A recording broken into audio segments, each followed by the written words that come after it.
All right, let's see here. Well, good morning and welcome everybody. Take just a minute, make sure we're all sound and good. Danielle, all set? All right. GOV-TV, got the feed? All right. So, good morning. And today we are going to do our routine updates from Central New Mexico. And we'll actually have a few of those. What we are going to do is a bill signing, one very important for these times. And we're fortunate to be joined by two city councilors who sponsored this initiative. So we'll be doing that. And then our Dr. Mark Demena is going to give us a little bit of a public health update from a couple of different perspectives. And then we're also going to hear from another doctor at the city, Dr. Campos. She manages our employee assistance program. And as you can imagine, with a city of our size, 6,000 or so employees, this is a very important topic that we do want to share with the public. And also, in some ways, many, whether they're corporations or other forms of government, have similar programs. And so we're going to kind of walk through some of those. So to begin with, let's start with one announcement from our Superintendent of Insurance. And I think we've all been through this exercise where we have insurance and it's like there's out-of-network expenses and then there's in-network expenses, and it's very frustrating to deal with that whole situation. Fortunately, during COVID and COVID-related expenses, the superintendent is actually giving new guidance that orders insurance carriers to cover out-of-network bills where a consumer can't receive in-network care for other conditions due to corona. So again, you can see more about that on the Superintendent of Insurance website or contact your insurer, but a small but important way that it can help with some of the medical bill hassles that I know a lot of folks face. Okay, now we're going to move on to signing a piece of legislation here, and this one is a very important ordinance that basically outlines some funding and some ways that we're going to be able to help some nonprofits who are contracting to help folks during the corona crisis. Now, I want to mention what we've been working on so far is yesterday we talked about how we're trying to help local agriculture, and we talked about the drive-up food that you can receive from farmers market. And so the food to car example or farm to car example. Then last week we mentioned our creative economy program. It's about $500,000 for solopreneurs and our creative economy folks. We did the microfinance program. We're able to help about 140 businesses with $5,000 grants to keep them afloat. And then, hopefully I think the biggest long-term investment we're making is pushing forward a bunch of capital projects as best we can to try and keep the construction industry working and support the working families that are mostly employed in that industry. And also get some things done while the streets are empty and so forth. So this piece is a critical piece with respect to right now in actual care. And what this does is was sponsored by, of course, Councilor Davis, our council president, and Councilor Sena, our newest councilor. And it provides $1 million in contractual services to support local nonprofits and government organizations that are providing food and shelter and healthcare services for low-income and at-risk residents. And this is a wonderful supplement to our rental assistance fund and some of the other things we're doing for vulnerable populations. We also want to mention that some examples of what this could include. Examples could be some of the hand washing stations that nonprofits are putting up. This might be a way to reimburse them and also get more. This also could be a way to help provide funding for the medical and case management that we want to do at our Westside Emergency Shelter. Also groups that are reaching out to immigrant communities who are largely cut out of a lot of these programs federally. We want to make sure that they do get support through things like El Centro and the Center for Law and Poverty. So these are some examples of these funds. And again, we're also going to try and get this $1 million reimbursed from our federal funds too. So hopefully that's how this is going to work. So what I'm going to do is go ahead and sign this, and then counselors, if you want to share a few words, we'd love to hear from you. And this is, I think, technically Counselor Sena's first ordinance, right? So congratulations to her. And that's kind of lightning speed, by the way, for counselor ordinances. So, yeah, exactly, and not just kind of a memorial type thing. So, congratulations on that.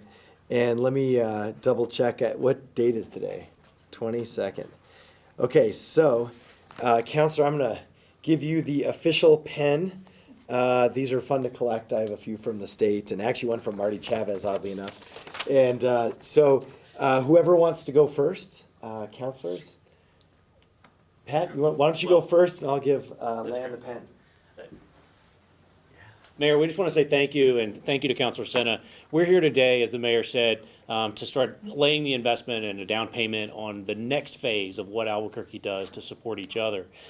This came out of an initiative from our community nonprofits, as the mayor said, particularly those faith-based organizations and nonprofits who were stepping up and serving those who were left out of the initial federal response.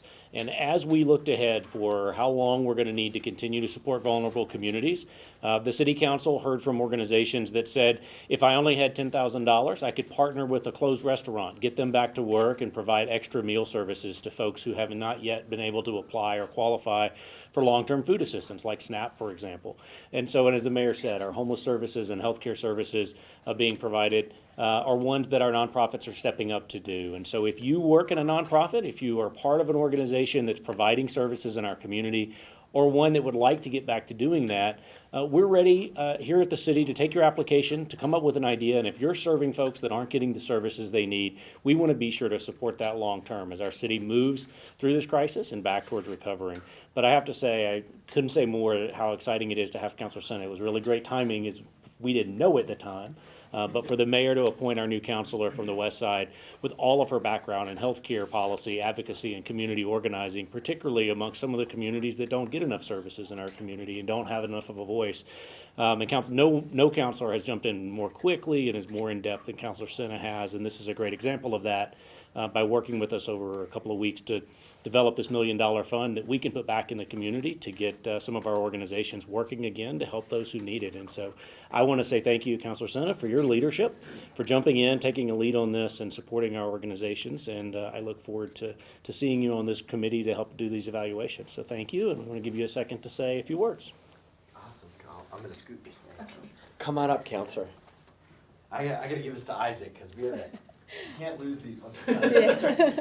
I want to thank the mayor and the administration for working with us, and of course the Council President Davis for also supporting this effort and really thanking the nonprofits who are stepping up to help our community in thinking of solutions and how to help the most vulnerable. So I do want to thank them and thank Council President Davis for really showing the leadership and helping me jump right into the weeds of it. So I just am reiterating what the mayor and Council President Davis is saying and thanking the community for stepping up in this effort. And we're thinking of creative, innovative ways to step up as well to help these communities. So thank you. Thanks so much, Counselor. And who would have thought too? I want to mention, I remember the night you were appointed. It was like the day Corona hit, and we couldn't even shake hands or hug. But anyway, it was really, really good timing. And so sometimes things just really work out for the best. And Council President, I also just want to thank Pat for continuing, Councilor President Davis for continuing to keep council running, a very important piece of government continuity. So I really appreciate their efforts, and it's helped our whole city to have council regularly meeting and so forth. So thank you for your leadership as president. Okay, now what we're going to do is touch on some updates that I mentioned, and then counselors, if you want to stick around, of course you're welcome to. We may or may not have questions. We'll do questions at the end, but for the time being, let's transition over to our deep dive topic for today. And I want to mention that we are, of course, seeing an increase in cases every day, and we know New Mexico in general is doing a really good job of flattening the curve. We've just got to keep it up. And there are lots of models out there that are forecasting different forecasts. But I do know that it seems like the peak seems to be around the beginning of May and the end of April, so roughly next week. So it's very important that we continue what we're doing and we see what the world looks like during that sort of peak COVID time, which is very quickly coming upon us. And so as we go into that, I want to talk about some of the things the city is doing to make sure that we're all staying as healthy as we can for that.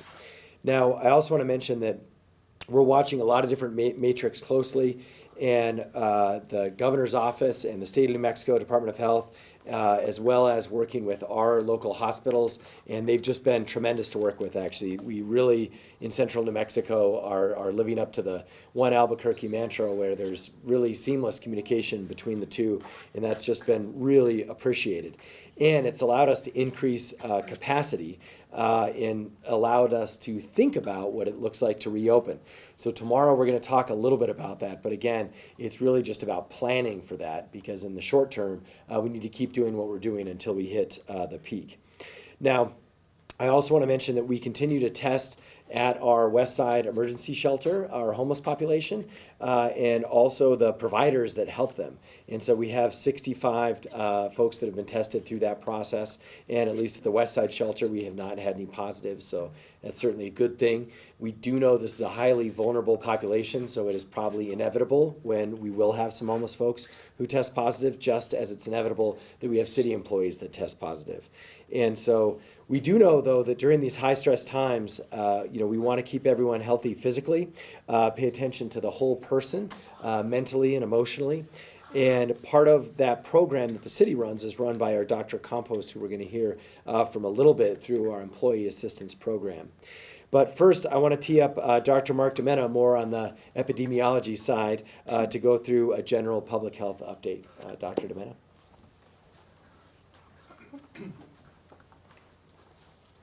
Thank you, Mayor. As you heard and continue to see in the news, cases are continuing to increase, but at a very reasonable rate. We're now at about just over 2,000 cases, 65 deaths. So far, the hospitals are managing in terms of their capacity and being able to deal with those cases. That together, the slow increase in cases and the fact that the hospitals are keeping up, that is a strong indicator that New Mexico is doing what it's supposed to do. We are flattening the curve. We're keeping things at a reasonable level. The idea is not to have no cases. The idea is not to be able to get to that level, but to manage to push out the peak, the surge for hospitals and the peak of the cases, as you just heard the mayor say, to give us time to get more preparedness and more capacity to respond to those things. And that's been very effective so far.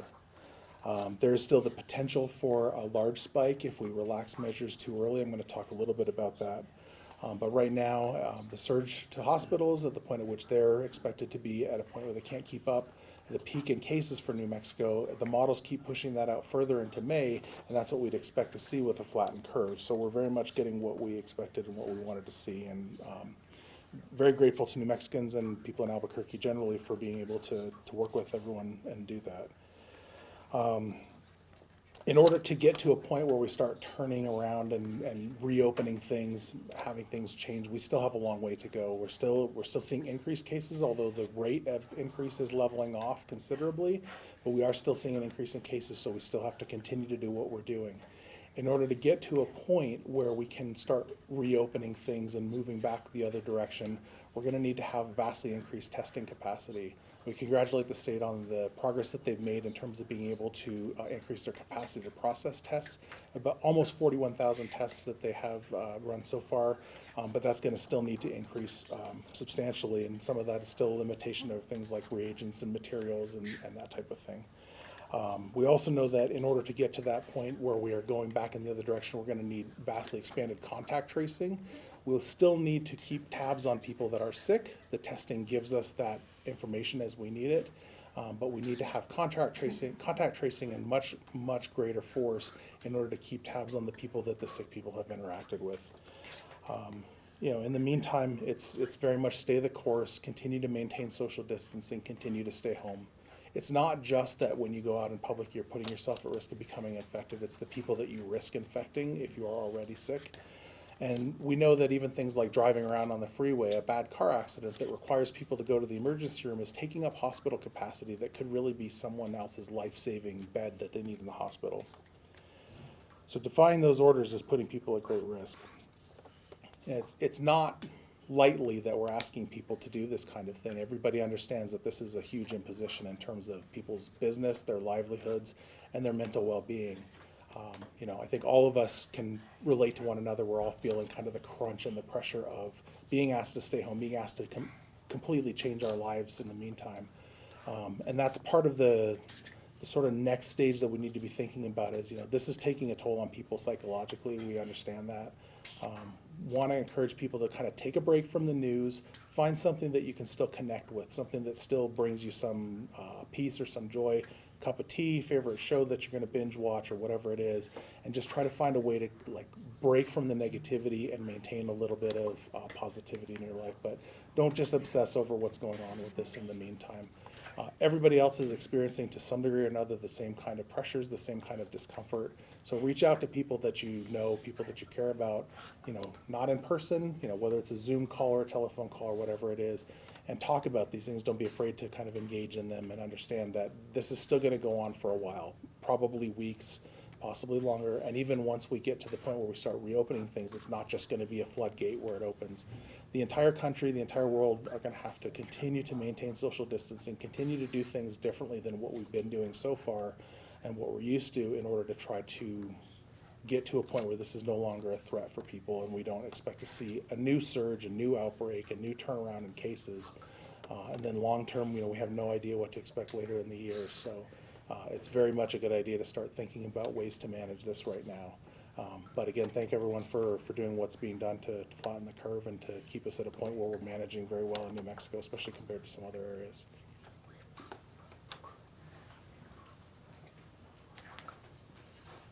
Thanks so much, Dr. Demena, and very important perspective from public health. And we have lots of very qualified and passionate folks at the city, and it's one of the things I'm grateful for each day, in that the city is big enough to have true professionals. And so we also have one with respect to behavioral health. And so we have Dr. Campos is here. Lindsay Campos is, she's the manager of our employee assistance program. Very important program that deals with a lot of mental health and other issues at the city. And so want to invite her to come up as well. Dr. Campos. Hi there. Thank you, Mr. Mayor. So the city has always had an employee assistance program available to its employees, but we are especially trying to be supportive during this challenging time. Our EAP is open to all city employees and their immediate family members who live in the household with them. Any employee who is wanting to have services just needs to call our main number. It's 505-768-4613, and we can give you more information. You can ask questions, and we can schedule you an appointment if you determine that that's the course you want to take. We also have emergency on-call counselors, and they are available 24 hours a day, 7 days a week. 365 days a year, and that number is 505-254-3555. We have professional counselors who are experienced, and they can offer assistance with any issues, including depression, anxiety, grief and loss, relationship issues, work issues, or anything else that comes up in the normal course of a person's life. We know that during this time, a lot of people are experiencing more stress than usual because of the current situation. So we are available. We are putting out a weekly newsletter for our employees with resources, including crisis management, activities that you can do at home with your children, stress management activities, and then we also have some very talented and articulate staff in the AAP, and they have written articles each week. So I encourage our employees to check that out. It's on our EAP webpage. I do want to emphasize that these services are confidential. So anyone who wants to call in and schedule an appointment, we keep everything confidential, and we are here to help you. So if anybody from the city needs to talk to anybody, please give us a call. We're ready and available. Thank you very much. Thanks so much. Okay, we really appreciate that, and also a good reminder too, this is for families too, of city employees. All right, I think what we're going to do is touch base just on a quick way to help, I think relevant for today is just, if you can, We still are, the curve is starting to look better in New Mexico, but we're still trying to flatten it. So just want to remind folks, little things like shopping alone, great thing. That's what I've been doing. And, get some exercise, but then otherwise stay home. And so we'll have more on different ways to help as we think about opening up later. Now, takeout lately was guava tree. So staff favorite there. All right, so questions from folks? Let's see, there's our Zoom connector working. Anyone in person? For the one person that's here? Okay. And we'll just wait 1 second to check in on stuff that comes in over our Zoom feed here.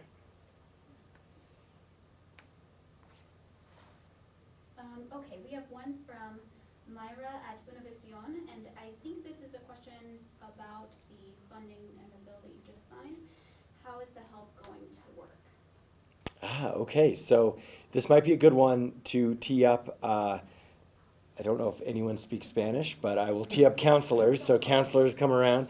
And then I would just say that we're going to set up a committee and we need to move fast. But with details on that, Council President Pat Davis, why don't you start?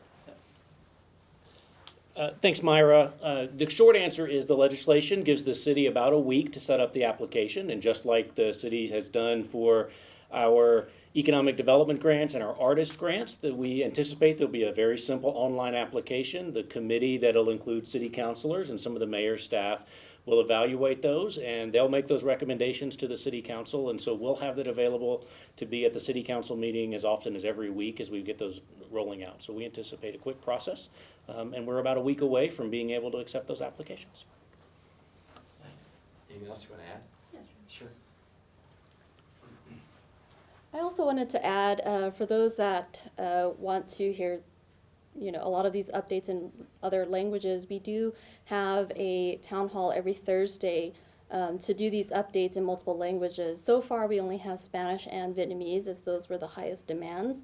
We are working on multiple other languages. So any of these updates that we receive, especially when the application goes out, do check on the City Council Twitter page and other social media platforms to get that information in multiple other languages. So thank you. Okay, any others? Yeah, we have one from Patrick at KOB. Is there a limit on how much money nonprofits or organizations can receive? That one I'm not sure if we figured out It's not yet. in the Right? legislation, it's up to the committee. So what the committee will do, the question is, how much can each nonprofit receive? We'll balance, right, the number of applicants and then the needs, and then they'll come up with the appropriate numbers there. So nothing is fixed, and it's nice and flexible so that we can meet the needs of the particular organization. Okay, and then a follow-up from Univision. So this funding goes straight to the organization and the organizations that help families, right? The question is about, does this funding go straight to the organizations? The answer is through the city, yes, of course. And so it'll go through the city normal accounting process for cutting a check to a contractor. That's how it'll work. All right. Thank you, everyone. We'll see you tomorrow. Thanks.